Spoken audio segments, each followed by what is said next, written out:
Welcome to Dragon Talk. How's it going? I love the way he just turns it on. Not going normal. I'm Greg T. in real life. Blah, blah. Dragon Talk. I can ramp right up. Really. I'm right into it. I know, but you're not really On boring demand. in real life. It's true. It's true. It's mostly from, this is pure Jolt Cola that I've been drinking. And when you this hear entire that time. little... I know. It's like it gets me jazzed and ready to go. Yeah. Dragon Talk's ready. I'm Greg Tito, in case you didn't know who we were talking about, who is the crazy manic crazy person. Interrupted you. You are... The Interrupter. The Interrupter, Shelley Shelley Mazzanoble. And we're excited about Knock, today knock. because we are talking to two folks from RPG Research. So excited. I have been looking forward to this interview for a very long time. It's true. Exactly. We've We have always been wanted... talking about As it. of we. That's right. Good. So we have Hawk Robinson and John Welker, who just real quick. You guys go around and well, yeah. Why don't you do it real quick? What is RPG Research? Our quick blurb. RPG Research is a non-profit research and community services organization. We study the effects of all RPG formats, tabletop, live action, computer-based, and solo adventure books and modules. Started research in 1983 and shared online since 2004. We work with populations including at-risk youth, autism spectrum, ADHD, traumatic brain injury, PTSD, depression, drug rehab transition, inpatient, outpatient, and much more. Awesome. That sounded a little bit like a drug commercial at the end, where you were like Yeah, you listing. have to say it faster. Yeah, and the side effects include. Exactly. Having a lot of fun. But then you also guys have a trailer. We'll get to all the real interview, but you guys brought a trailer here, which was pretty cool to see. A mobile gaming facility that's wheelchair accessible. Yeah. We take all over the Northwest, but around the country. I love all of that. Everything we've talked about is super exciting. I have tons of follow-up questions, but I promise we'll get to it Let's get to the news. in a second. Yes. So Good at that. I know, right? And now the news. We got it. All right. We have a co-host if we ever need to. I did radio for a few years as well. He's got a voice for no, radio. you really do have a good voice for this. And a good name for it. Thank you. Very cool. Hawk Robinson. Hawk Robinson. So what's going on in the Dungeons and Dragons world? You're asking me? I am. It's a rhetorical question, really. You tell me. So one thing I want to make sure everyone knows about, it's super cool, is people who have been following the Unearthed Arcana articles that Mike Merles and Jeremy Crawford put out there. Some of it has playtest material, things like that. It's hotly anticipated by some members of the community who like to find out about new stuff that might be coming down the pipe.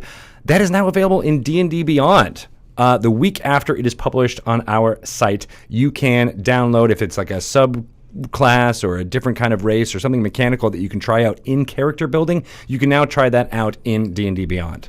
That's really cool. Yeah, it's pretty amazing. Now, are you trying it out with the intention of giving feedback on it still? Or Yes. Is it, okay. Yeah, that's the whole. Yeah, that was. It was when we talked about this. We're like, well, we don't want people to think it's official material and get confused. But as long as it's flagged as unofficial, the real benefit for the team here in this building is to be able to get that feedback. People Public are playing. beta. Yes, exactly. People get to play with it, tell us what That's doesn't really work, cool. and we didn't want to put up any more roadblocks to that. We want people to use it as much as possible. And they're in D&D Beyond and making characters. Why not just make a test character? Why not? If you're going to play out. Now I kind of want to redo my character. That's right. Yeah, you can make what was the Circle of Spores was a subclass for the Druid that they just released in the most recent thing. So Zuggamoy, yeah, right, Underdark. Oh my God. Right, if you're playing as a Myconid, or you really like the Zuggamoy wedding, as Shelley really did, that piece of art that we did. Oh, that was so beautiful. It is great. Yeah, it was my favorite moment of the game that I played. That in Out of the Abyss too. That was one of my favorite moments as well. Her wedding. Her wedding. Yeah, being able to describe as she's walking down with all of her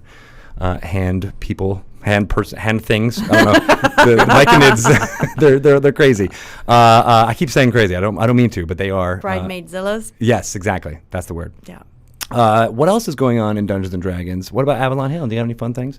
Well, I mean, yes. There's a fun thing that we haven't talked about yet. There's lots of fun things we haven't talked about yet for Avalon Hill. Although we've kind of talked about it, but I'm not going to tell you when and where. Oh, man. Shelley, you are the lady of mystery. But we can talk about Betrayal Legacy. Do you guys like board games? Yes. I demo Betrayal on the Hill at the game store I work at. Oh, really? You work at a game store as well as all the other things you do? Yeah. I do organized play there, and I run demos for many of their games. The Betrayal on the House on the Hill, and as well as the Betrayal Baldur's Gate. Yes. We'd love to play that one. Yeah, he the whole Inland Empire, he's doing the organized play over there. He's a representative over there. Speaking Shelley's language. Yeah. Thanks for all that. Yeah. You know, good we're making feedback. a Betrayal Legacy game. That sounds like awesome. Is it going to be Baldur's Gate, or is it going to be back to the house again? Going back to the house. Okay. Yeah. So if you've ever wondered, what is up with this house? You can find out. That's looking literally forward on to the it. box, right? It What says, is what is up with this house? And that was like supposed to be the name. Joey from Fuller House is there. Yeah. And it's like, zoinks. What was his thing? He used to say. There was lots of catchphrases. We were watching some Fuller House over the weekend. Oh wait, it wasn't Fuller House. It was Blossom. Oh, yeah, that's right. That's what I was thinking. Right. Well, he had a saying. What was his saying? Caller, are you there? Can you tell us the saying from Fuller House? But talking about other things that we watched this weekend, I Yes. went to go see a play called Don't Split the Party. Culture. Here in Seattle, and it was very interesting, and I loved it. It was accurate for 5th edition Dungeons & Dragons, which I thought was admirable, and they did their research. They were definitely players. They were people who did it, and it was back and forth. Is this the theater you talked about that your production you were talking about this? Is this the theater that you talked about your production limited audience, or is this a different theater? No, it's a different theater. Okay, This is different one one, okay. here by it was actually right by the stadiums here in Seattle. Oh, okay. So it was like a small black box theater, which was kind of cool. It was like kind of like this room where it was black box, not maybe 3 times, 4 times this size, and they had a game room set up, and there was like shelves in the background. The set was awesome because I was like, oh yeah, I know that game. looks I know that like my game. house. I know that game. So And what was it about? it was about a group of, adults, 25 to 30, who had played weekly D&D for a long time, and something happened in their last session 3 months ago. And the dungeon master kind of tricks everyone to show up at his house, and he's like, we're not leaving until we resolve the issue that came up. So you find out what this issue was, and then they Yeah. go through the steps to try to resolve Right. it within the game. With both Okay. within the game and outside the game. So it was a lot Wow. of back and forth, but it was admirable in that they had there was definitely 20 minutes where they're just playing D&D, and it didn't really feel like a play. It felt very much like, oh, that's a live play session like we would do like a live game. on the channel here, right? Yeah. Yeah. So there was a lot of that, but there was also there was like a new person who had never played before in the group, and so there was a lot of, we're going to tell that person the rules so they know the rules of D&D. Which was interesting. I think was necessary if you're going to take this play and put it on like Broadway or something like that. But for me, I was like, I don't need to hear about the rules. I want to know what's happening, what the drama was. How was their representation of the players? Were they dysfunctional or average Joes? Because that's been a big problem in media, is that so many of the representations are dysfunctional players. Misfits. They were all functional Okay. people. That was part of it, was that they were growing up. Relationships were changing. There was one of the characters had just recently gotten married, and she was the new person who was coming in. And there was also, there was 2 women players. There was, and I think the dungeon master might have been on the spectrum, kind of based on how he was acting, which I I just thought. mean the stereotypes of I'm living in my mom's basement, I don't have any work, and completely emotionally. We have to watch so many videos, documentaries, mockumentaries as part of our research. So we've had to wade through so many awful movies, Right. but they're released and they get awards at film festivals and things like that, and they're horrible representations of gamers. Or like only representing a very small percentage of gamers. A stereotype, Yeah. but Yeah. not the Floater. majority, and they're very painful to watch. And I do it because of the research, but so it's nice to hear that. And then there's a local group here in Seattle, Zombie Orpheus Entertainment and Dead Gentlemen. I don't know if you've ever heard of them. Yeah. They do The Gamers and Yeah. Journey Quest. Right. They've probably some of the best representations of all of that, more functional but still entertaining and humorous, and much more positive representation of gamers than a lot of the other media. I really liked that it was not that way, because it was. I mean, they felt like me. They felt like my people that my peer group of people that I hang out with, and and what they were talking about was very apropos to what's happening in the world right now too, right? Which I also really liked. Yeah. So unfortunately, it's no longer playing, but I hope it gets picked up and more people want to do it. It was a really great experience. It's called Don't Split the Party. I want to give the playwright a shout out. His name was Nathan Kessler Jeffrey, it was good Clearly times. a D&D player. Oh yeah, exactly. I wonder if this was based on his something His that own happened. group Yeah, is- like his own group or. Based on his bio, it says that his wife actually introduced him to D&D, and you could tell there was definitely some art imitating life going on there. But it seemed to be the springboard for it more than anything else. Yeah, it was cool. I hope more people do it, and I hope more plays and videos and movies pick up that part of what's happening with the Dungeons and Dragons fandom now, so it's not quite so stereotypical, Right. as you said. And we'll talk about this, I promise, when we get to the interview, because I basically brought you guys here so you could convince my mom that it's okay to play Dungeons and Dragons. Still trying. Still trying. Poor Greg. Still pulling it. Meanwhile, my mom's like, "Oh, I wish I knew about Dungeons and Dragons when you were little. It would have been perfect for you." It would have been perfect. Speaking of which, I played with Edna and Fiona. No way. Yeah, I played with my girls. So they're 6 and 4, and I had a bag of dice in just around, like it was on the desk, and my 4-year-old kept asking me, like, what is this? What is this? I'm like, it's dice. You play D&D with it. I've told you that before. And she's like, can we play D&D? I'm like, yeah, sure. I didn't know if, she kept asking and asking and asking. Eventually I'm like, yeah, let's play. Let's do it. All right, let's go. So what'd you do? I just did a real simple, like, I didn't even worry about numbers Did they or have anything. characters? They had characters, but I just asked, like, what do you want to do? You want to be a hunter? And she's like, oh, yeah, I want to be a hunter. I'm like, okay, you're a huntress. You work for this elf company or this elf kingdom. And I had Fiona first. I didn't want to play. And then that surprises me. I know, right? And then so we just basically were like, all right, you want to, and I played the Lord Chamberlain was like the quest giver, essentially. It was like, you have a job, you're the hunter, so you got to go out. And actually I was like, oh, so what did you do?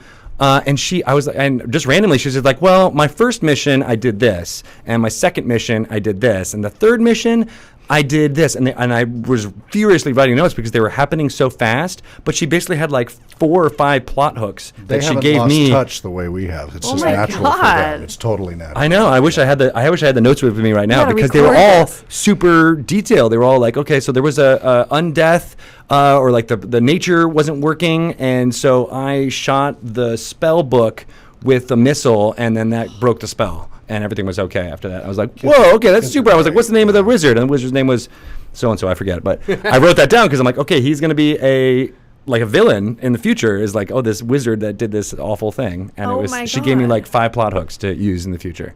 It was amazing. That's amazing. Yeah. And then we played for like an hour, and then they kind of An hour? they kind of spun off after that. They actually came up with a lot of like non-combat ways to.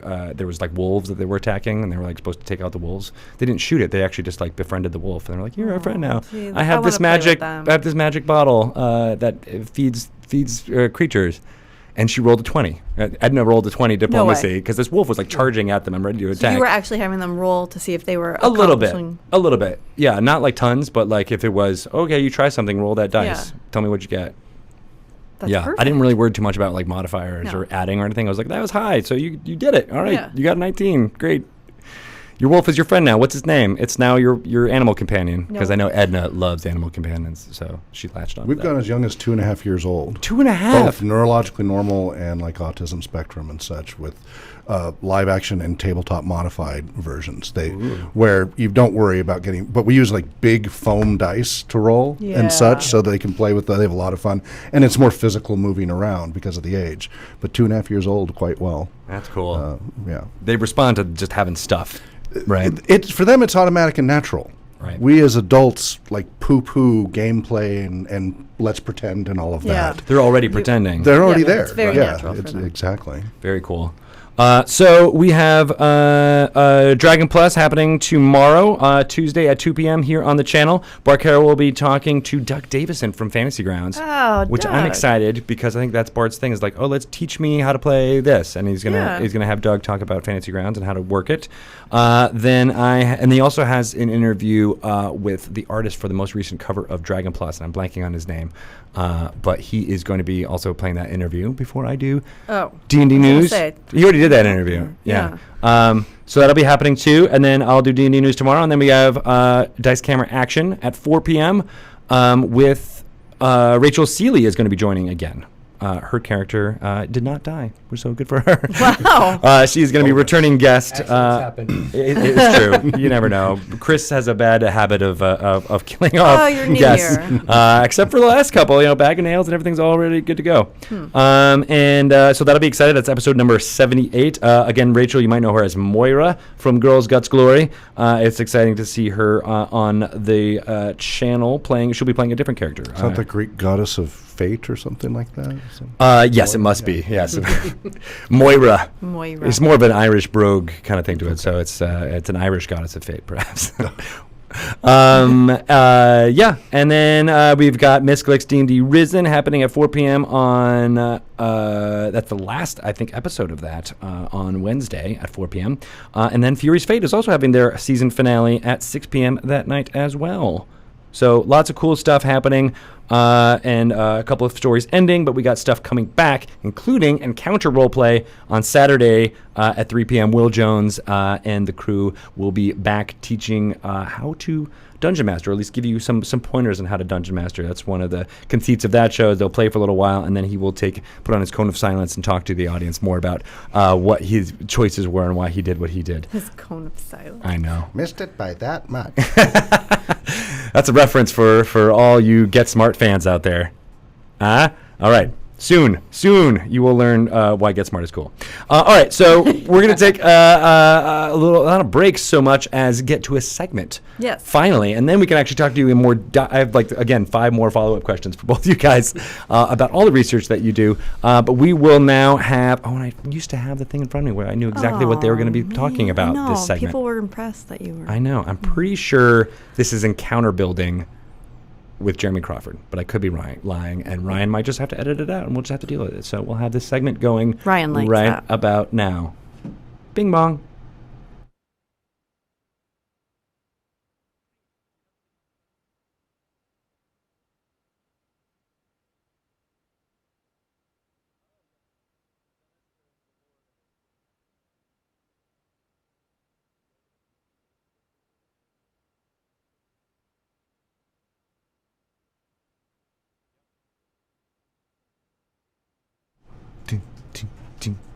That was a really good segment, you guys. I really enjoyed all of the lore and/or sage advice that we learned in that segment. It was amazing. Yeah, good talkers, those people. Yep. Yeah. Those guys are great.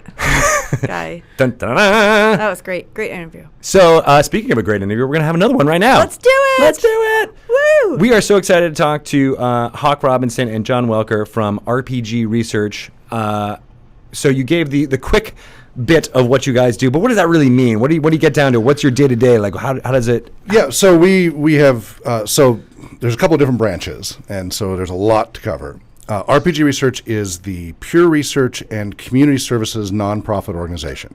Then there's RPG Therapeutics, which is the for-profit that does professional services, educational services, professional training, certification programs we're developing, just prepackaged professional materials, at a billable rate. RPG Research here, all the community stuff, and especially the research. And initially it started as studying the effects of role-playing games, just in general, and noticing that, like back in 2004, 2006, there were only about 60 research studies on the effects of role-playing games. Most of them were correlative, which means it said that, well, gamers, do they commit suicide more or less than the general population? Because this was a big thing in the 80s that still continues on. And so you look at the gamers and you find out what the suicide rate is for gamers versus non-gamers. You correlate all that data, and now you've made a correlation. It doesn't prove causality. It doesn't prove high or low whether gaming causes more suicide. It just says gamers have a higher or lower suicide rate. Well, the research shows that gamers have anywhere from 1/5 to 1/20 the suicide rate of non-gamers, of their peer group. Really? So that happens Much way lower rate. Way less. Right. Yeah. Why? Yeah. Correlative doesn't tell you why. Is it just problem solving? Is it the social network that you social- build, Yeah. the support group? There's so many different theories as to why. And there are therapists now for decades, psychiatrists, psychologists, and other therapists who have been using role-playing games to treat depression, including suicidal level depression, to help have a safe environment, a safe space, if you will, to work through anger, feelings of learned helplessness, meaninglessness, all these different issues, and use role-playing game as an outlet and a safe means. Play therapy, which is separate from recreation therapy, and I'm a Washington State registered recreational therapist. John's registered as well. I'm not registered. Yeah. Well, not on that list. Play therapy is for pre-verbal communicators, so usually up to about 9, 10, 11 years old. They observe a kid in play, they try to not interfere as much as possible, and take notes as they play in a playroom, and there's very specific stuff put in the playroom. And they observe, and because children, because they can't verbalize what they feel, express it through their play. Oh, and so that's like that scene from therapy. Ghostbusters 2, where Egon is doing that thing on the play thing, like, well, how is this all working? And they're observing what's happening. It's less about actually. Yes. I think he was trying to prove whether or not the temperature in the room would rise. Right. If people got angry. Yes. Exactly. So basically, you're trying to so you took all of the stereotypes about negativity about gaming, and we're like, well, what is it actually going to do? And that's where you started. Clear, I didn't do all that research. I've found a lot of the research already done. But do you think a lot of those studies happened in the 80s and afterwards? A lot of them were late 80s, 90s onwards. But up to about 2004, 2006, there were only 60 studies done. Yeah. Not that many. Is that low for this type of thing? That is very low for any particular area of study. Usually there's hundreds and hundreds of studies. Why do you think that is? Because funding was low? The inculcated attitude that gaming is a bad thing from the 80s. And so people were just accepted I'm just going to accept that. I'm not going to try And what you're saying is that it's not even not true. It's demonstrably the opposite. Exactly. So a study about meaninglessness. So again, we're correlative versus causality. We still haven't proven that gaming caused this, but we're at least disproving the stereotypes about gamers, which is important.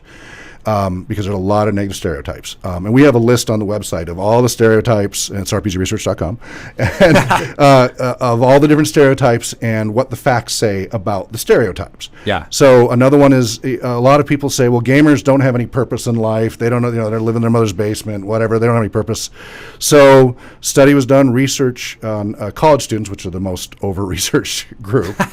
But they have to do it. It's part of the curriculum. The easiest one. Yeah, you get credit and everything. So it's easy to get them.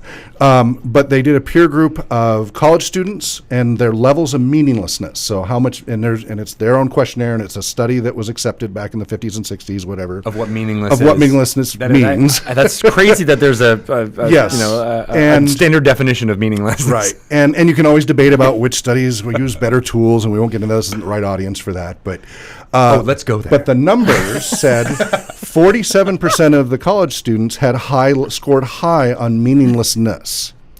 Only 17% of gamers did. That's a statistically significant variance in population difference. Gamers have more meaning in their lives. They have more meaning. They find more purpose, whether it's because of, again, we could theorize left and right. So again, doesn't prove causality, but it discounts the stereotypes. Criminality. The criminal records, when these studies were done in the early 90s, both self-reported and otherwise reported, and there's multiple studies on this, because they'd say, well, role-playing game will make you more violent and commit more crimes. Well, let's see if that's true. Correlative data says no, for some reason, role-playing gamers seem to have a much lower criminal rate than their same-age peers. The fewer incidents involving law, less violence, different types of crimes, theft, all those different types, just lower levels. Why? Well, we could theorize, but that again shoots down the stereotypes. Yeah. Violence, the same thing with violent behavior. The personality types of gamers actually generally, and we're talking mostly tabletop here for most of this research. There's a little bit on live action. There's been a big boom in computer-based. Computer-based is nuanced in other ways, and I can talk about that, but we're going to focus on tabletop because we're here. Yeah, right, makes sense. On the website, there's two sections. You can go to our community button or our research button. If you go to the research button, we have more than 1,000 different content items that you can wade through by topic to drill down to the topics, or there's a search button box in the top right-hand corner. Use the search button. Use the search button. Now, light reading. This is a bit divergent, but now I want to play in a game in which you're dungeon mastering because you're able to paint the picture of the website. I know what the website looks like now from your hand motions as to be like, oh, this box here, you press that button, you go to the right. Well, my computer science background helps with UI design as well. That's awesome. Same thing with violent behavior. They tend to have less violent personality types. So there's this is important for all types, whether it's video games, live action, or computer-based. A more recent study, and again, there's debate. You have to retest and reprove. So please, scientists out there, don't lambast me because I list one example. We only have so much time. If you want to see my presentations, I've got them online, and I go into a lot more detail for the more scientifically minded. But I'm giving examples shorthand. So they have about trait hostility, which means that they score high for being easily activated to being aggressive and argumentative. Right. What they found is, and this was a video game study, but you could apply it to any setting, that those who scored high on trait hostility, gamer or not, didn't matter, who then played a violent video game, then were more likely to, in later testing, show an effect from the video game of being more aggressive and hostile shortly after the video game and a few hours after. Right. However, those who scored low in that hostility trait did not show a significant effect after the video game. So this is a nuanced, important thing when they say video games cause violent behavior or role-playing games because you're fighting cause violent behavior. It depends. Right. If you were already inclined to... If you're already amped up, you're more type A, if we want to use really outdated terminology. But let's say you're type A, aggressive personality. Yeah. You're more likely to get more amped up from it. And that will show up, but you're already kind of that way. Exactly. Versus a type B is going to I had fun, I killed the orcs, but I'm not going to be more aggressive out here. Interesting. So these are important distinctions, which are important to go. It's rarely yes and no.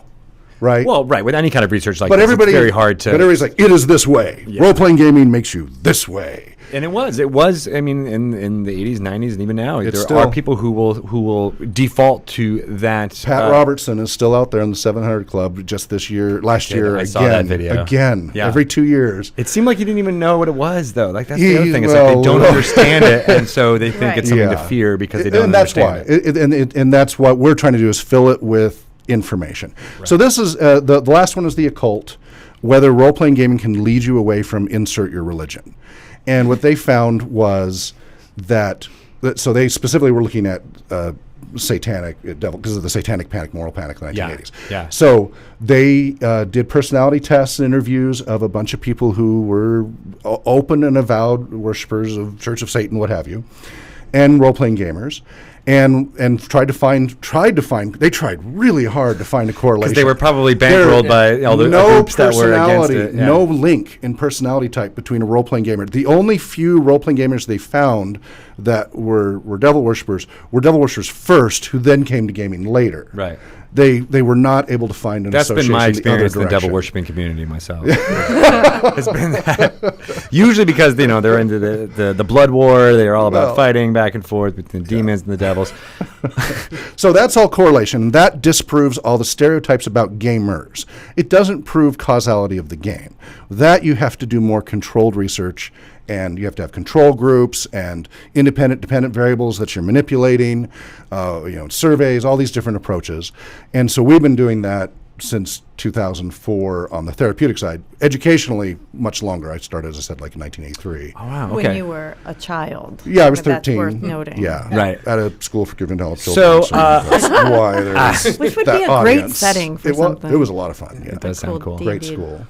So I feel like I want to talk to you, John, a little bit more about what, like how you got started, not necessarily with working with Hawk, but playing D&D. When did you start? What was your origin story? 1977, 10 years old, and my grandmother came from some store, and she had the white box set and said, "I think you'll like this." I love it. That's awesome. And apparently I did. You latched onto it immediately. Was it your birthday, or she just saw it and was like, "Oh, this looks like something little Johnny would like"? It was just a random day. It wasn't even my birthday. It was like in the middle of the summer. So even better. And I've been playing as a dungeon master mostly since then. I almost exclusively dungeon master. Just once in a while play. And since then, I've been in the RPGA, did Living Greyhawk. I was a Wizard of the Coast delegate, a D&D open judge for Gen Con for a couple years. I was local area coordinator for D&D Adventures League in the Spokane area. Nice. What it is about dungeon mastering? Was it just because you were the one who got the books, and so you jumped into that role, or do you think that you that is more for your personality? I think it's more on the personality. I find that when I give up the control of the game to the DM, and even though I'm a good player, and I can outthink a lot of things. Thank you for putting that in quotes, by the way. Yeah. He's a good player. He's fun. He's fun to play with. Okay, good. I prefer to have the entire story and tell the story. That's my gaming style, anyways. It's all about the story, and I want. That's why you're playing this in Heroes of the Mist. Yeah, because it's the bard. Yeah. So we've got a show coming up in March. Oh, nice. Heroes of the Mist, and he's decided to play a high elf bard in that. So that's probably why. Because are you going to be the instigator, pushing the story forward? Because that's when me as a player, because I think I'm similar to you in that I prefer DMing for getting it going, and you're always thinking, you're always adapting to what other people are doing. So if I'm not the Dungeon Master, I gravitate towards just being that type of player that's like, all right, yeah, no, let's go to the next thing. Let's mix it up. Let's do something silly in order to react to what's going on in the Dungeon Master's head. I might not be the instigator, but I'll probably be the one who makes it bigger. Make the gate bigger. Yeah. It needs a little more explosives there. Go for it. I like that. So how did you get involved with RPG research? As far as my role-playing game, I was introduced by a cousin when I was about 8 or 9, so late 70s as well, and so that's how I got into gaming. In 83, I wrote an 8-page essay on role-playing games, the myths and reality, and then... Do you still have it? I wish I did. I so wish I did. I had to read it in front of the entire school. Why did you? Was that like a? Because was that an award or a punishment? No. It was a reward. I love theater and everything else, so I had no problem. Did you perform the paper? I did not perform the paper. No, it was too dry for that. Oh, okay. But it was. We had to do a paper on current events, and this is right at the beginning of the anti-gaming movement. It's 83, you said? 83. Yeah. So what research was available, I put into there and talked about it, and that helped tone down some of it that was going on at the school. Didn't help for the neighborhoods and the libraries that were starting the bands and all of that. They didn't ask you to come in and read your paper at every single venue in town? I tried, but yeah. You're like, this also started my stand-up career. Then in 85. How we got the trailer. Yeah, well, then in 85... we lost our drama teacher, got a chance to go to Broadway or something. So a plug for the school. It's called Realms of Inquiry. It's in Utah. It's this wonderful school. What? Realms of Inquiry. Oh, it's a private non-denominational school. Wizardry school. I know, right? So it was Hogwarts. It kind of is. We would go on survival trips in the desert in southern Utah. Did you have a wand? Yeah. No, a Swiss Army knife. Oh, that's close enough. That's right. You could whittle one if you wanted. Gond made that one. And we would do 10 days in the desert. The last 3 days were solo survival, things like that. It was awesome. It was all about building confidence. First part is working together as groups. We're rappelling off of 500-foot cliffs. Not survive. Awesome school. And it's still running. And it's a non-denominational private school. You made your survival checks. Yes. Do you think are real you world adventures doing research also that shows that gifted children are drawn to role playing games as well? Well, that's just going to depend. So at this school, we lost our drama teacher. They gave the option for study hall. I talked the headmaster into letting me teach role-playing gaming as a class. He's 5 days a week. I'm short a teacher. And he let me fill it in for a couple of months until they got a new drama teacher. And slowly everybody left study hall and joined Hawk's role-playing game class in the biology lab. And we were teaching AD&D First Edition, Middle-earth role-playing, Call of Cthulhu, all of that. MERPs. I do a short 5-minute lecture. Yeah, Middle-earth role-playing. I did some MERPs. Oh, yeah. And I'm that's what you call it in the biz. Tolkien Society founder from the UK here in Spokane. And so, Tolkien. Many hats. Many hats. But it didn't make everybody a gamer. It did stop all of the teasing and anti-gaming stuff 100%. Oh, that's good. After they went through the class, they went, oh, that's what gaming is. Right. Oh, okay. That's not it's not any of these things. It's a game. We're having a good time. Maybe there's some benefits to it. Not everyone became a gamer, but none of them had the stigma about it anymore. And a few did become lifelong gamers. Most of them did not, as far as I know. Right. But that's like with everything. You would try as a kid, you tried soccer, you tried basketball, you tried theater, you tried dance. But none of them had the stigma anymore. And that's again, getting rid of the ignorance, getting rid of the fear. Yeah. Right. So fast forward to 2004. 2003, I retired as a computer scientist. I was CTO, did the SiliconValley.com thing, all that. And I was focusing on raising my 3 boys, later as a single parent. And but I was looking ahead. Well, when my boys are grown, what will I do next phase of my life? Mm-hmm. And one of my businesses, I kept getting kids with ADHD, parents coming to me. I had computer training schools. And they're like, help, he's failing computer class, he's failing typing class, can you help me? And I'm like, I'm not a child psychologist, but I'll see what I can do. And I used video games, to help them do their typing or whatever. And then I created a reward system where if your grades got better, I give you a piece to build this computer in my lab. Ooh, cool. And, it's a token economy thing, and I didn't know the terminology then. But so then I fell into recreation music therapy, neuroscience, and research psychology. And I've been doing that since 2004. What was it about? So it was just working with kids on that kind of level? I've always been a teacher. I play over 20 instruments. I've taught guitar. Some people went on little tours, etc. I've always loved teaching. I taught automotive, photography, whole slew. And always loved that teaching aspect. And I think gaming has a lot to do with what happened for me becoming chief technology officer and everything. Oh, really? Being at the boardroom versus being at the game table. I was DM most of the time. I didn't really want to be, but everybody kept pushing me to be it. Right.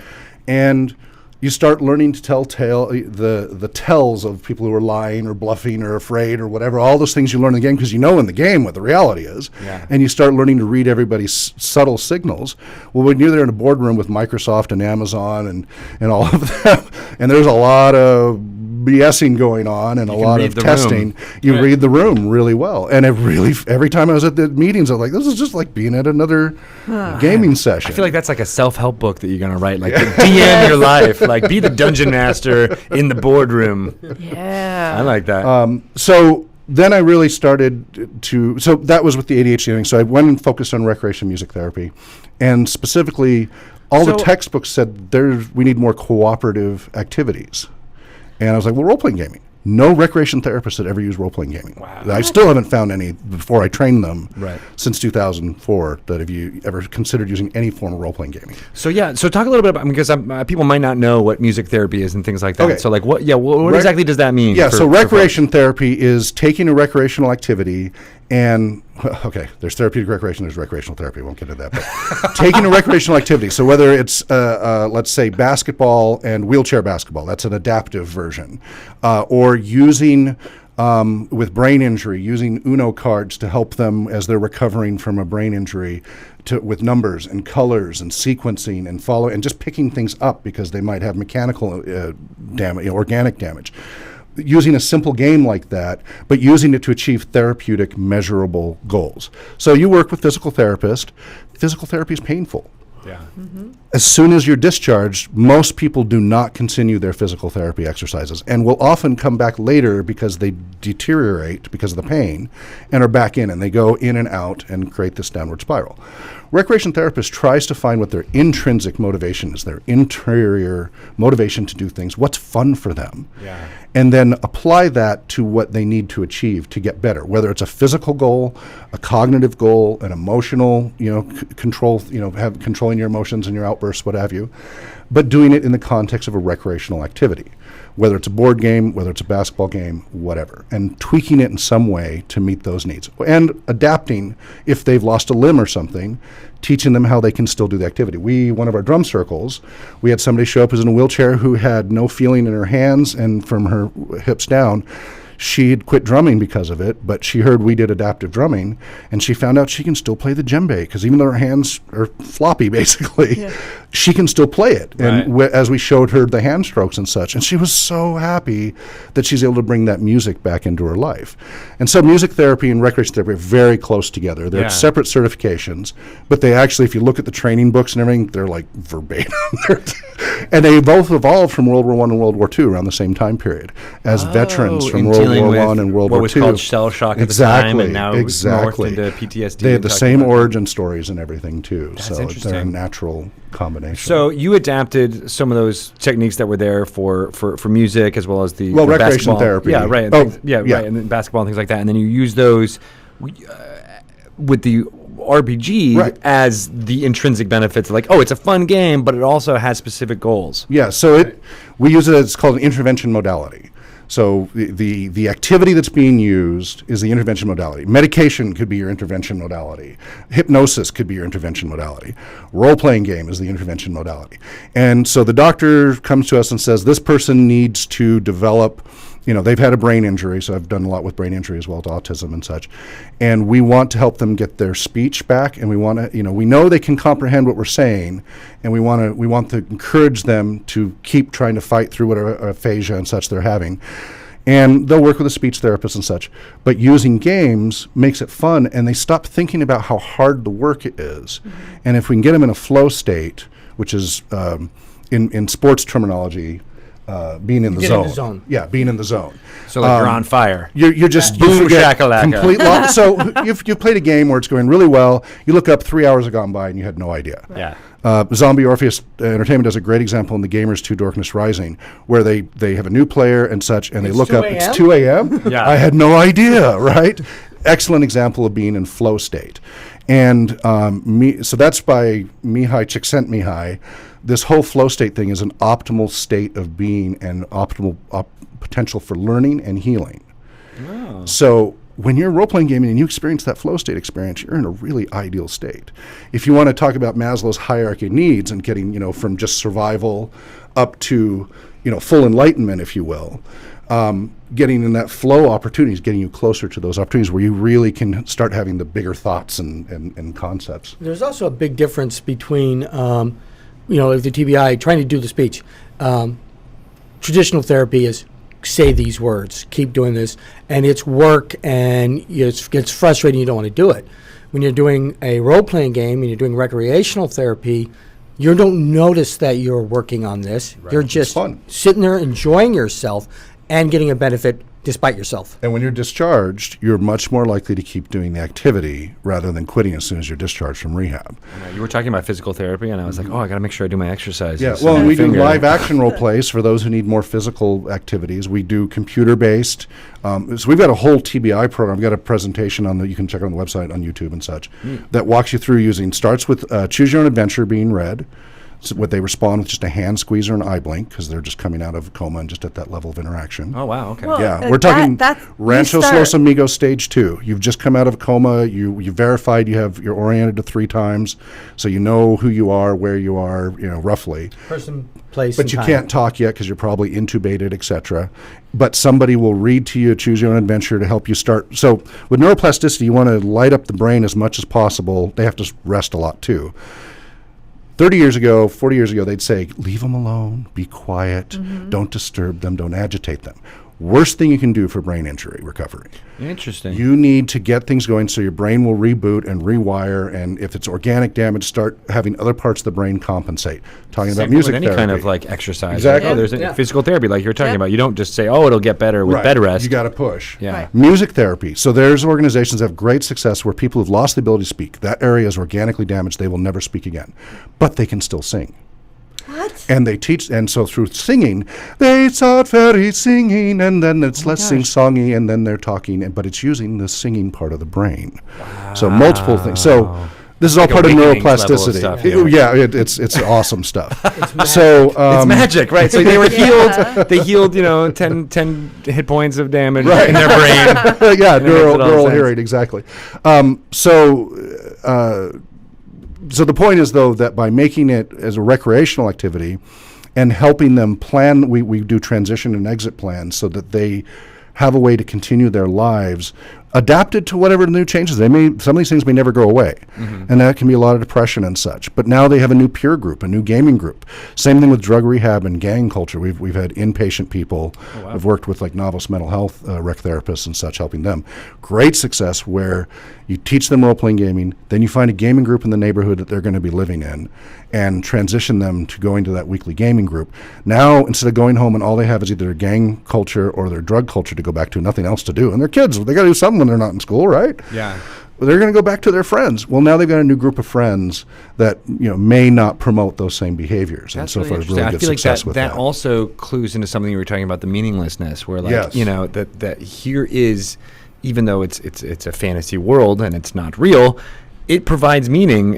And beyond whatever your accomplishments are in character, but all the face to face, the relationships that you're building with your dungeon masters, with the other people in the group, that is meaningful. Those skills. So then the challenge is, okay, let's say I work with a group, they develop, so we've worked with social phobias with people who are complete introverts, won't leave their apartment. Everything's delivered, their family brings everything to them, they are terrified to go outside, complete social phobia.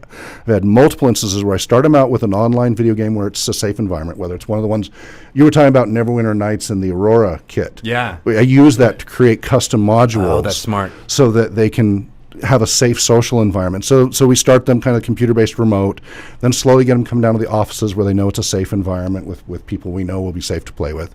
First, they might just watch. And then incrementally, this is a pretty standard phobia exposure therapy technique. Right. Have them start playing. Then we take them to a game store and have them watch a pickup game. And then we, with a GM, we know it's go safe. to my store. I've sent him to him. Nice. Even before I knew him, I'd heard about him and was sending. I was watching you at one point before we even met, and so sent people. And then eventually they joined the game. And the message is, at first, I'm going to die, and you're changing it to, I didn't die, I'm okay. I'm safe. Yeah. And eventually now, but then you got to generalize it. Okay, so one guy did generalize where He's going to the grocery store and everything else and doing great. Another fellow, he's running games. He uses the bus, runs 2 games a week, but he hasn't generalized as much. He still struggles with going to the grocery store, and so he's got this kind of bubble, but his bubble has gone from this to this. I think that's a huge win. And for the other guy, it was a complete win. So, you have variance. And you saw something that happened in your store? Well, he was sending people to my store. He wasn't actually telling me he was doing it. And people would be watching from, we have confidentiality things. So he would have people watching the games from a thing and then noticing that nobody was getting hurt. Everything was being safe and everybody was taken care of. Treated nicely, etc. But even just getting to the store, I imagine it's huge. We worked up to that. And they'd have good days and bad days. I'd sometimes transport them, people they don't necessarily know. Yeah, but this is towards getting their life back. It's all part of the process. Now, the groups that they were joining, does anyone in the group know that this is a person that's overcoming some challenges? No. So not at the stores and such. Not unless they self-identify. Yeah. Now, in my offices and such, sometimes we have a group of volunteers who are trained, and we use them as a safe environment, as a stepping stone. Right. But in the public stores, no. We don't want to isolate them that way. We don't want them to have the stigma. That's another good stereotype about gamers is that they are an inclusive. It's an incredibly. Like they're just like, you want to play? And sit researchers. down. Because most people just want more people to play with. They want more people to play Dungeons and Dragons with. And here's the thing: you researchers who want to find a different population group, you research out there. Role-playing gamers like paperwork. What do they do all day long to play the game? They fill out forms. Yeah. I have never seen a group more like, so I go to conventions. I have a study on this is a little more negative side here. This is less positive. Experiences of gender bias in the gaming industry and community. Right. And I've been doing this since 2003. And phase 2 now through Washington State University. I have an IRB waiver and such. Been doing it at SpoCon, at WorldCon, at gaming events, etc. And getting some really good feedback. IRB waivers are necessary so it can be published. Institutional Review Board. Yeah. Because you saw me wanting to be like, what's IRB? Yeah, he's here to keep me intelligible here. And and about a quarter of them have given qualitative response. So it's a questionnaire. That's quantitative numbers. I can give you hard numbers of the people who experience what in which. And it includes war games, collectible card games, video games, online, offline, conventions, tabletop board games, live action, all of that. Each of these, have you experienced it on different degrees? And so I have charged for that. So that's quantitative numbers. The qualitative is they explain why they gave those numbers, and about a quarter of them optionally flip over the page, filled in their story, explaining why they gave the answers, which is really great data. Yeah. It's hard data, but it's great data. Yeah. The good news is tabletop role-playing gaming has much lower numbers of it than video gaming and collectible card games. Video gaming and collectible card games, very high levels of gender bias, exclusion, being treated terribly, the artwork, all these different things, the long list of grievances for collectible card games and video games. Role-playing games much, much, much lower, and generally the numbers are higher in public settings. So pickup games at game stores and at conventions, they've had more negative experiences. Literally, these are people who said they've been women who've been banned from games and such because of their gender. This is according to this is from. Well, that's because you're face to face. Like you can't. If I'm playing a video game, I could lie and say I'm. Yeah, you could do anything you want, but everybody's ruder in the video games and everything, so they get a lot more experience of that just being a really negative environment. Live action is even lower than tabletop. Partly, smaller community, but it does say, have you done this or not done this, and then you can separate those numbers. Yeah. Wargaming doesn't have any because, according, at least from our multiple research studies, there's almost no female war gamers, so that data is kind of moot. And it also separates between the community and the industry as well, so there's some interesting tidbits there. That is interesting. So that's still and you said you started in 2003 with that kind of research. 13. Oh, that one's 2003. I started in 2004 for the therapeutic stuff. Have you seen a change? I'm just curious. From so this 2013 started before. This was a year. I started this before the whole Gamergate. I just happened to have started it before it. And what happened was in my later revisions, I didn't have any trouble approaching gamers to get random. It just went to everybody and random pick. I started to get after Gamergate people going, "Is this some Gamergate thing?" Right, then just refused to fill out the form because as soon as they saw what the topic was. So that's the only major change I saw there. As far as the experiences, I've seen more awareness and more people talking about it than they did before. but I haven't seen a significant change in numbers. But I'm still crunching the numbers here. So, Interesting. Yeah. No, I mean, I think it's a thing that has, impacted a lot of what's happening in the world. And I think things change and shift, and I'm still confident it's changing for the better, but it's a slow change. And I think the data will help us as soon as you're able to figure out like where things should be changed more from our level. It's and another like tidbit. It's another piece in the puzzle to get the big. But again, it's data that we didn't have because people weren't spending time doing this. So it's stuff that was also stereotypical of like, those are just stereotypes and they exist and they're we'll just let it girls be. don't play games. Yeah, well, we know that's not true. Exactly. Oh my goodness. Right. And the community programs are also part of the research. So what we observe, we document. So, with permission, we record almost all our game sessions. So I have 13 years of gaming sessions recorded. Oh my gosh. From like one point I was running 12 groups. He's got his own servers, so that's where he gets all the space. My computer background ties it. So I was running like a dozen different groups with all these different experiments. We have a whole section on the website on optimizing the gaming experience to make it the most fun to experience immersion and flow state. And what can you do? Room temperature, lighting, ambient noise, position sitting, all of this. Whether if you're deaf, I work with the deaf community a lot. How do you arrange the table more in a circular thing rather than an elongated table? Yeah. Working with the vision impaired and providing needs for that. Braille dice all these different things. What's the optimal gaming experience, therapeutic or not? Just how can you have the most fun? And we've got this long page of that data as well. There's going to be a separate book eventually. Yeah, that'll be its own. Do you know sign language too? I know a little ASL. How do you say you crit? Natural 20. I guess if you kill or they die, I don't know sign for fumble. I mean, it'd just be, yay. This is yay for sign language. My girlfriend and I run a weekly sign language group, ASL group in Spokane. I've been doing that on off for years. Yet another thing that you're doing. It all comes together. We actually got you here. Yeah, I'm so glad to be here.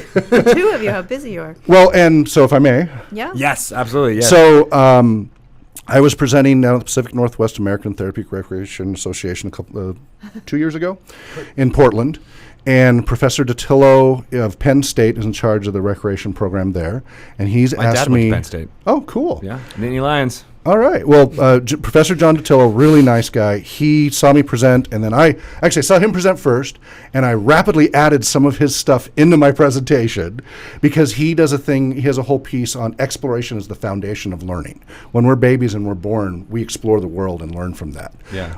We talk in our certification courses about that, the handedness of things with Heidegger and all that. But, what do we do when we're role-playing gaming? We're exploring a whole other world. It's a whole other learning. So in educational, any kind of learning, whether it's therapeutic learning or just learning history, we learn through that interaction. And even if it's imagination, our brains don't 100% know the difference. We do. We know the difference between fantasy and reality. But the learning benefits of imagining it, cognitive neuroscience, if you add elaboration and distinctiveness and detail to the information you're trying to learn, the better it will stick in long-term memory and the easier it'll be to recall later because you'll have those memory cues. So if I describe a door, that's not going to stick in your memory. Right, but if I say with a crack in it. Right, I say an oak and wooden door with bands of iron through it, and you can smell a musty smell, and you can hear the sound of drips of water, and I start adding more. I try to use all the different senses as I encourage all of them to do that, because not everybody can visualize. There's a disorder, and it's a good percentage of the population. They can't actually visualize through visual imagining, but they can do it through other senses. They remember what the smells were, what the sounds were. And a narrative and such. That's really fascinating. So we take all that into account. But anyway, I wonder if my wife is in that thing, because that's one thing that she always remarks about. It's like I don't understand how you can take what they're saying and translate it into your head. Not I can't everybody imagine can visualize it. Some people just don't have that ability. She but also you start had a adding problem with spatial awareness in playing World of Warcraft or something like that. Yeah, she was always like, I don't understand thing. where I am or what things are going. So I always thought that was related, but maybe it's not. Maybe it could be the aphantasia is the term, current version of that term. Aphantasia. aphantasia. Tell Yeah, her it's that. the ability to imagine Aaron, something. Your aphantasia is actually never Advantageous, contagious. Again, all of these are debated topics. So those of you who know, these are debated topics. I'm not saying any of these are set in stone, but these are It's interesting to think about and find. So the he actual has terms asked, for them. he has asked me to write in the next edition of Facilitation Techniques of Therapeutic Recreation. There's only 2 versions of this book, and every recreation therapist has to take one of the 2 books. Nice. Depending on which one the professor's teaching. That's the 3rd edition. This is the 4th edition, hopefully. I I was am gonna say, writing, I'm holding out for the 3.5 edition. or the 5th edition, right? All right, I'll just go jump to 5th. But the next edition, he's asked me to write an entire 30-page chapter on role-playing game therapy and role-playing games, so that every recreation therapist who has to take this book now will have role-playing gaming as part of their Fantastic. curriculum And for their so- I love that. certification. How- There's 30,000 recreation therapists in the country, 15,000 are certified. How do you train that? So your organization is volunteer. RPG Research is 100% volunteers. nonprofit volunteers, about 9 core volunteers and dozens of other peripheral through the Muscular Dystrophy Association, Spark Central, and others that we work with. So are they gamers, and then or are you actually It's a teaching mixture. therapists how to DM? It's a mixture. They come to us from all walks of life. But So you are training these. Danielle you are is also a doing the recreational training. therapist Right. first, and then learning. Yeah, so one of our volunteers, Okay. Danielle, she's going through the recreation therapy program at Eastern Washington University. She is a board gamer and card gamer and video gamer. She never did role-playing gaming before. Her boyfriend did, but she never did. She was GMing this summer at so first we went on a retreat with the trailer, the wheelchair-friendly RPG trailer, which we haven't covered. But We have pictures. Yeah, We got pictures. Yeah. So we went on a retreat and did an overall retreat, and she had to GM for 4 hours for the first time, and she ran Lost Caves of Fendelver, Yeah. and it ended in Mines. TPK. Well, She wow, killed them she's all. a quick She learner. killed them all. And but her first 2 hours, she was very nervous, and we had to keep coaching her. But it was a safe environment. We're all there to help her. Yeah. And after the first 2 hours, she was flowing. The rolls were happening. Everybody was getting into it. And okay, she had some lucky rolls. They had some bad ones. They died. No big deal. Nobody here was hurt by it because we're there to help her learn. Exactly. Yeah, it's part of the. You got to learn how to do that too. Now she's been jamming at the cons when we've been at SpoCon and Fan Nexus and others. She's there out of the back of the trailer running groups, and she's running 2 different games now: Fandelver and the Lost Eves of Mirkwood for Adventures of Middle Earth. Right. Oh, cool. And just working her way up. And then at Spark Central now, she's also running No Thank You Evil. Oh, yeah. So her She's great for 5 years old and up. yeah, and she's been with us about 9 months, and she's already at that level. Sweet. We have others who have been gaming for X number of years and are coming in and are learning more of the therapeutic side. Yeah.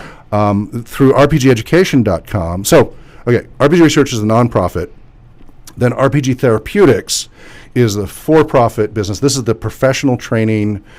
You get training through volunteering and everything, and we help you, but it's a slower process. You got to come to a meeting or 2 every week, help us with our projects, do a lot of grunt Right, work. but if you want to come in and get But it's free certified training. and make it all thing, you got that. RPG arm. Therapeutics has formal training and certification. You can either pay for the classes, either in person, and I'm not cheap, or you can take the online courses that I've been slowly moving. Over 77 classes I have online, and so the first one's launched this month. And we have PhDs, psychiatrist, a nursing person. So we have somebody in Montreal, Canada, somebody in the UK. UK guy wants to become our representative in the UK. Fantastic. It's just Blowing it's up. awesome. It's just tip of the iceberg for all that. Yeah, yeah. So- Well, and you guys were also talking about, and this is something I just love this idea of autism, and that Yes. I feel a lot of people are talking about it, and how D&D. I mean, just going against the stereotype, it's helpful for people on the spectrum to do things like that. So yeah, talk a little bit about that. Number one, a lot of people on the spectrum naturally gravitate towards role-playing gaming for whatever the reason. The rules, the structure, whether it's because of comic books or fantasy or fiction, because of their existing interests, they're fascinated with it to begin with. So it's actually kind of low-hanging fruit as far as the population goes. How are they discovering it? Like if your parents They aren't stumble gamers across or- it. They go to a hobby store to go buy a card game or something, and they see a game happening at the store. A friend tells them about it. We tell them about it. What have you? In my son's Different- case, I taught all His my son's kids how on to the play. spectrum. So yeah, That'll do it. yeah son Patrick.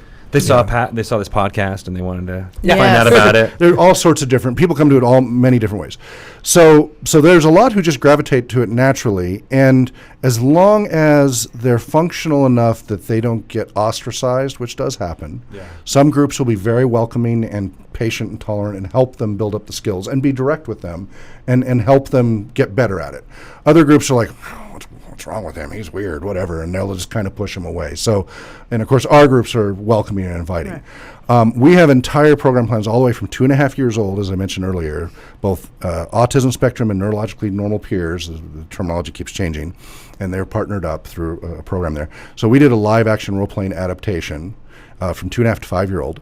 Some of them were non-verbal communicators, so like hand flapping stereotype behavior, no verbal communication. They understand, but they don't communicate verbally. Yeah. And there were 3 or 4 other recreational therapy activities set up for them to try, and our goal was to keep them engaged for the full 15 to 20 minutes at our station as they rotated through stations. Ours was the only program that all of them completed except one. We had a dozen of them at the time. And one of them, she made it 3/4 of the way, and then she stopped at stacking these foam dice we'd made with animals. And the goal was you had to throw the dice and then act out the animal to overcome them. That's how you controlled and subdued the creatures, was whatever die rolled up with the animal, whether it was a dragon or a bird or a dog. Yeah. And they act it out, and then they control it, and then they go save the queen and the king and all this stuff. All of them stuck out the full time, and then only one, the most profoundly impaired, got fixated at that last stage, but had a wonderful time anyway. All the others only lasted about 5 minutes at each of their stations and such, so it really stood out at that young an age. Fast forward, this was 2 to 5 years old? 2.5 to 5 years old. Wow. Both non-autism spectrum and autism spectrum. The non-autism spectrum, that's even easier, but you still got to keep them entertained and have a good time. I mean, I'm thinking about my 2-year-olds when they were 2. I was like, I don't think, I mean, that was some of the reason why I didn't want to bring in D&D too early, was because I want to make sure you... My kids, I started about 4 years old. Yeah. And no problem. I have 3 boys, and not a problem. You just have to read a lot for them. Let them roll the dice, do the reading for them, tell them what's on there. They're happy. They're scribbling. They don't know what's on. But you can honestly tell them, and they'll remember it because it's part of their story. It's in there. Through narrative, it's there. You can tell them their stats and if they're stronger or weaker. No Thank You Evil is a great introduction at just 5 years old. Yeah, we just cracked that one open. Yeah. Oh, it's a great game for that.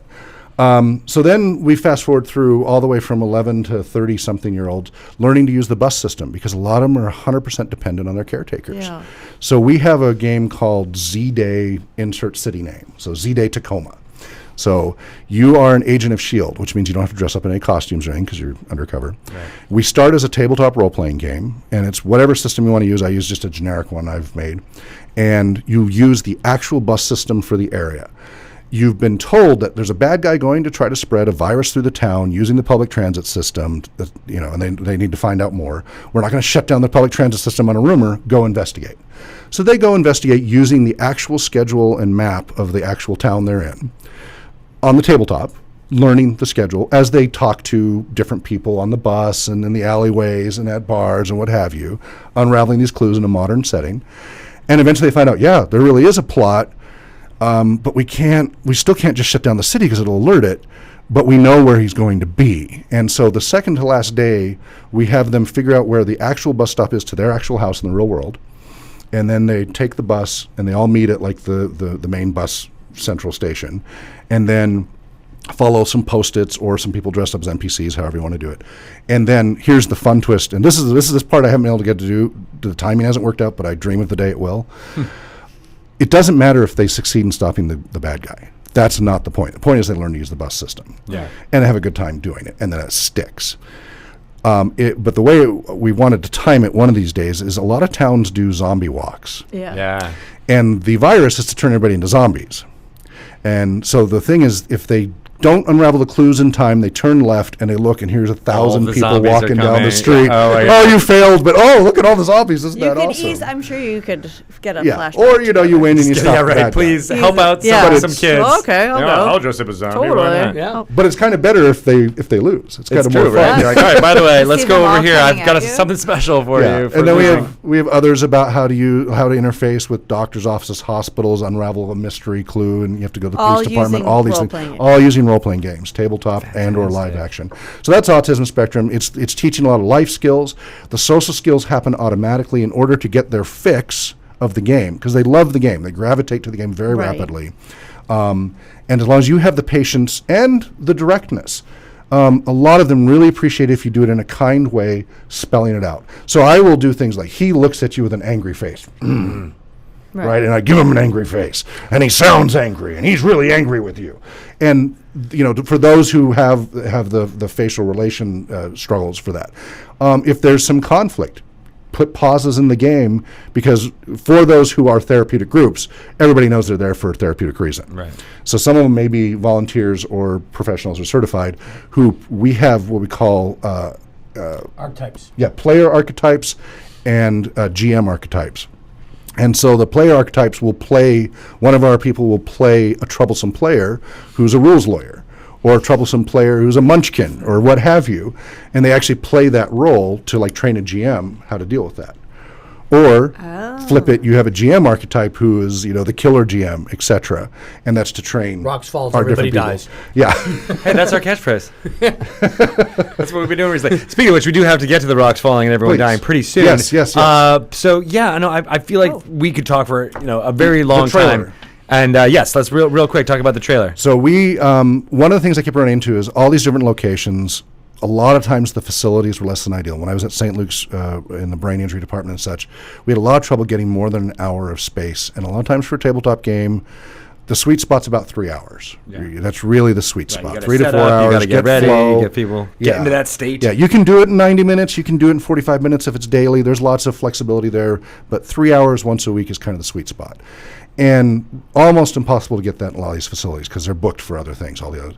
But, and I said, well, what if I brought a trailer that I could wheel them all in and we could do the drumming and the music in there? And they're like, great. And that was like 5 years ago, I started researching that until I could find what worked. You can't use a regular trailer, it's too small. You can't use a regular RV.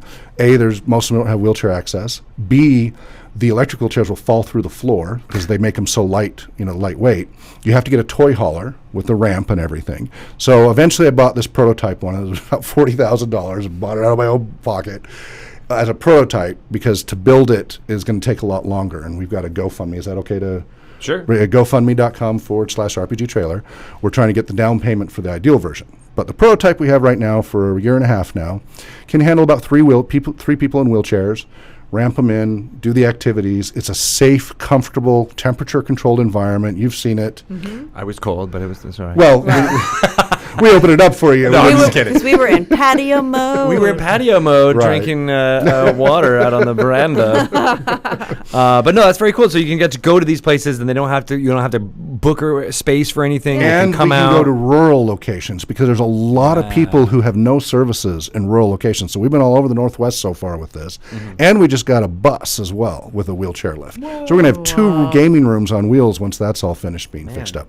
And then hopefully as we get this GoFundMe, just the down payment to build the ideal version will seat 6 to 8 people in wheelchairs. The walls will open up.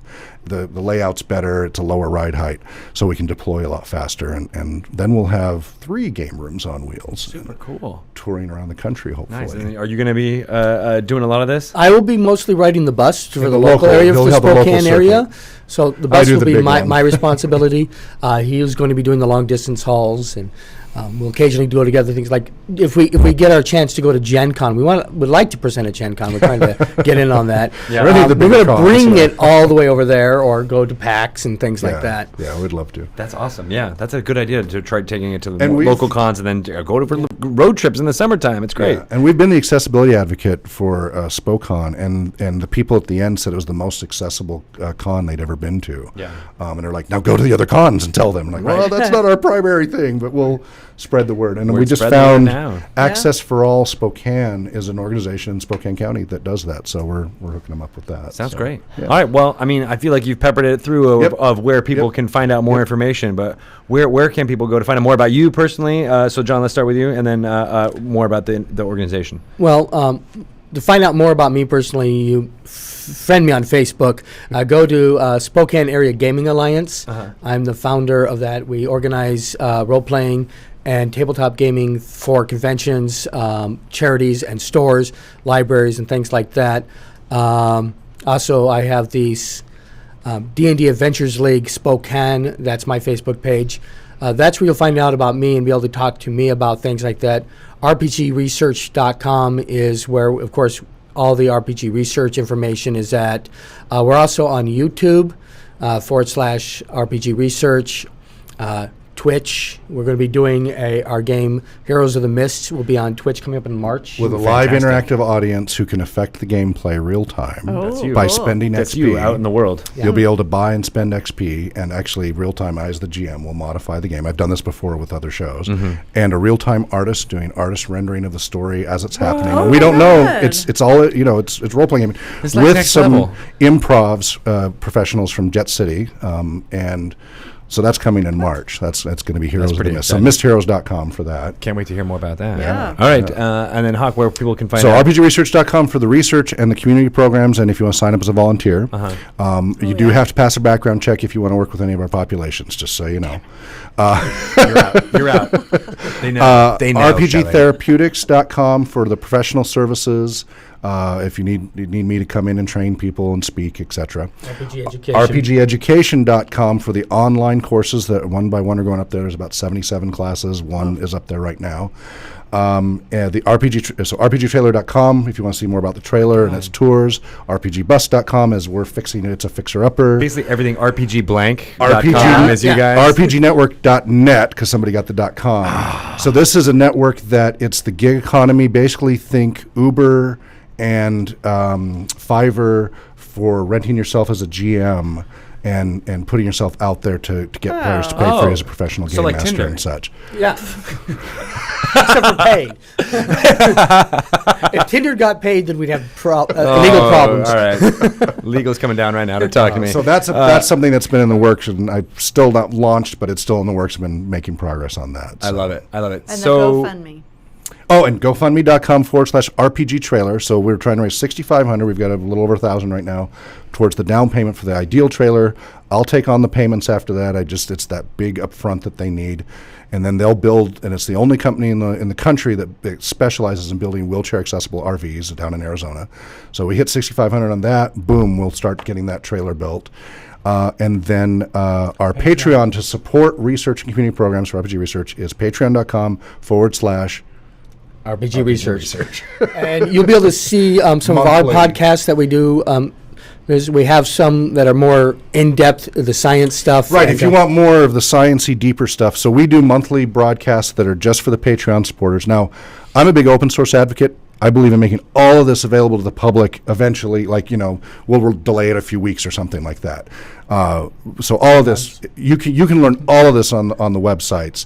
Everything that's in the classes is on the website somewhere, but we put it in a format that's more digestible.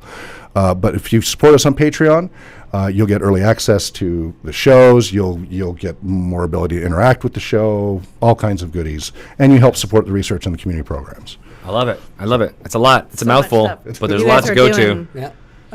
Amazing. I know. Really. I'm super fascinated by all the data and everything that's I coming. know. It's good stuff. I'm going to so go dig around in that research rabbit hole. See what. And if you need any help, always feel free. You can email rpgresearcher@gmail.com, and I can always guide you and give you links. Because for some reason, I'm able to keep track of it, even though it's You're the an dungeon insane master. amount. You're the dungeon master Yes. of your own life, Yes. and the boardroom, which is another. Exactly. That's another. Add that to your list of things to do is to Indeed. create that self-help book. I love it. Thank you guys so much for driving all the way here to talk to you, and the work you're doing is fantastic. It's a So pleasure and honor to be here. Yeah. Thank you so much for I having can't us. wait. We I can't wait. appreciate I guess that's it. We're done. Yes, that's it. Yeah. That's the show. That's the show. We mentioned the Aurora tool set, and I want to make sure I let everybody know, the listeners, we mentioned this a couple times in a couple other episodes, but Neverwinter Nights Enhanced Edition is coming out soon from our Yes. friends at Beamdog. All the tool sets and everything that you've made should be compatible. That's what Trent said. To be that compatible with the new Enhanced Edition, so you'll have basically be able to play it in a. That is so powerful. I It's know, a right? Powerful. And there's still, you guys are still using it to this day, so that's pretty fascinating for a more than 15-year-old game. Yeah. Insane. So that's cool. Find out more about that on Beamdog's website, as well as they've been doing some lives, some great live things. In fact, I think Philip Daigle from Beamdog did a pretty good send up of Nathan doing his fireside chats, which I thought was really funny. He did. He did. Oh, I have Yes, to see exactly. that. I love their little nemesis relationship going on. It's pretty Everyone fun. needs a nemesis. Exactly. That's how you keep going in the morning. Yeah. And then, of course, Idle Champions of the Forgotten Realms from Codename has got some amazing stuff happening. It's in early access on Steam now. It's a way to send out your adventurers on adventures, and they can kill monsters and collect loot and get XP. Well, you just sit there. All in real time. Yep. It just happens. Yep. And they're just collecting bajillions of loot over and over again. What did Ben Petrosaur say? He had like, I think he said gajillion. Yes. Yeah. Yep. Real technical words, Yep. but they're very high numbers. D&D And it terminology. continues to go up. But they also have Twitch Plays Idle Champions, which is pretty cool. You can find that on twitch.tv/Twitch Plays Idle Champions. And you can play together. Everybody can input commands into the chat and basically play that game as a community, which I think is super fascinating too. Cool. All right. Yeah. Well, I think that's it from the Dungeons and Dragons side of stuff.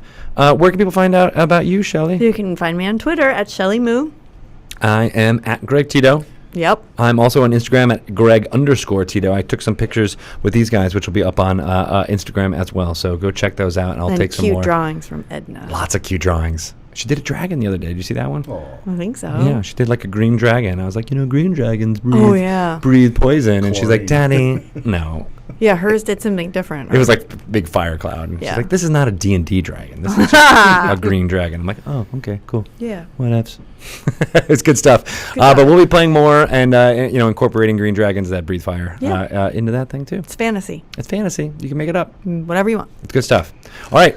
Find out more about this whole game that we've been talking about at DungeonsandDragons.com. Download the app at Dragon Plus. It's bi-monthly issues of that. It's pretty awesome. It's got all the stuff about what's coming up All the stuff. in the future. And really cool covers. And really cool I love covers. the covers. Yeah, I love those too. We've had an idea of putting all the covers on a T-shirt Yes. and being like, for like the year, and be like, here's 12 covers, or here's Yes. 6 covers, because they're amazing. Yeah, good stuff. Just a poster. Just a poster. I just want a poster. All right, fine. I'll make you a poster. Thank you. We're already making Avalon Hill stickers. Wait, am I not? Oh no, you can say that. Okay, I just good. remembered I haven't said what I wanted. Oh yeah, right. What She's should got I some- do for Avalon Hill stickers, community?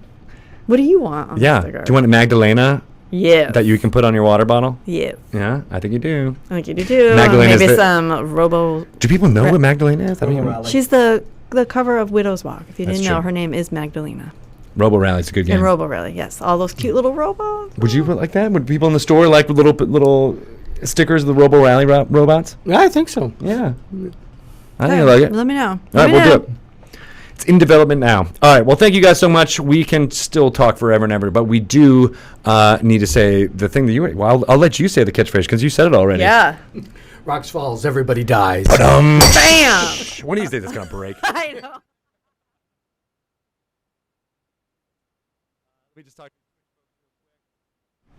Hello, everybody. Thank you so much for paying attention and being in the chat. You guys are awesome. I was scanning through, and a lot of people were saying some great stuff about how they have used RPGs to get through some hard times. So I thought that was pretty awesome.